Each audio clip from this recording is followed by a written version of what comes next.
इतने बड़े देश में वन नेशन वन इलेक्शन की प्रायोगिकता क्या है, ये मुझे समझ में नहीं आ रहा है। ये फेडरल स्ट्रक्चर है, इधर राज्यों को भी विभिन्न अधिकार है, तो आप ऐसा क्यों करना चाहते हैं? One election one nation one election one leader, it will result into no nation, no election, no leader. It will be a fascist state. One nation, one election is not a good concept for democracy. It is a straight, direct attack on democracy. ऐसा है कि one nation one election आपको अगर करना होगा तो आपको संविधान बदलना ही होगा। आपको अगर वन नेशन वन इलेक्शन करना है तो आपको संविधान बदलना ही होगा। वो छुपे नहीं, वो खुले तरीके से करते हैं। हम कर क्या सकते हैं? ये देश अब तैयार हो गया लड़ाई लड़ने के लिए। वन नेशन वन इलेक्शन के माध्यम से आप लोगों को इशारा दे चुके हैं, हम अभी भी संविधान बदलेंगे और हम मर जाएंगे लेकिन संविधान बदलने नहीं देंगे। देखो, ऐसा है कि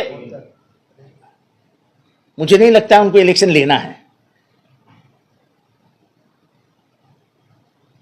क्योंकि बीजेपी सर्वे पे बहुत विश्वास रखता है। जो सर्वे के नंबर हमको पता चल रहे हैं उनके, तो जाहिर सी बात है कि महाराष्ट्र में उनकी सत्ता नहीं आ रही है।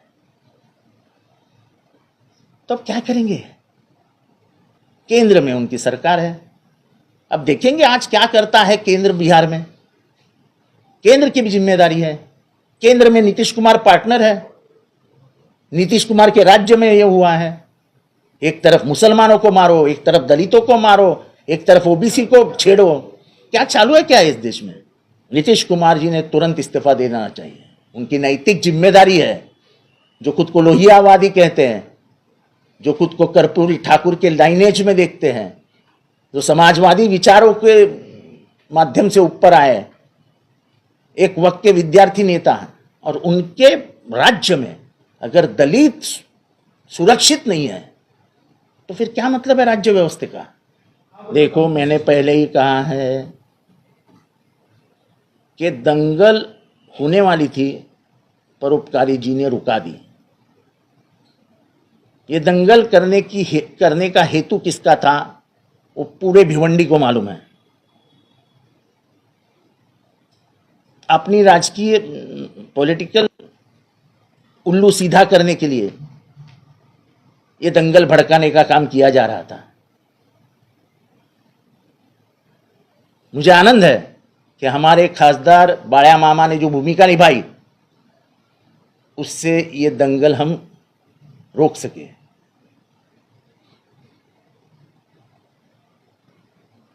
आज के सदी में अगर कोई पॉलिटिकल लीडर ये चाहता है कि मैं दंगा भड़काऊं, तो इस पॉलिटिकल लीडर की मानसिकता क्या है? देखो, अगर भिवंडी अशांत हो जाता है तो आपको मालूम है कम से कम लाख लोग खाना नहीं खा सकेंगे,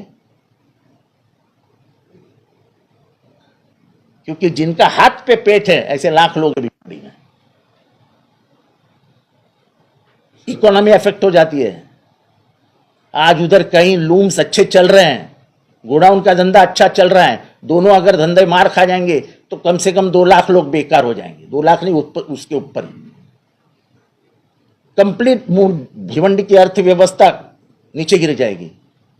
देखो, ये सरकार चाहती है कि किसी भी तरीके से महाराष्ट्र के चुनाव के पहले दंगे होते रहे ताकि ध्रुवीकरण हो जाए। ये साजिश ही है ना। जब एक दंगा रुकाने वाले डीसीपी को आप उठा के बाहर फेंक देते हो 24 घंटे के पहले, बिना कोई कोई इंक्वायरी नहीं उसके ऊपर, कोई आरोप नहीं उसके ऊपर, तो इसका मतलब क्या होता है? इसके आगे कोई पुलिस डेयरिंग नहीं करेगा दंगल रुकाने की। बोलेंगे जलाओ जलाओ जलाओ।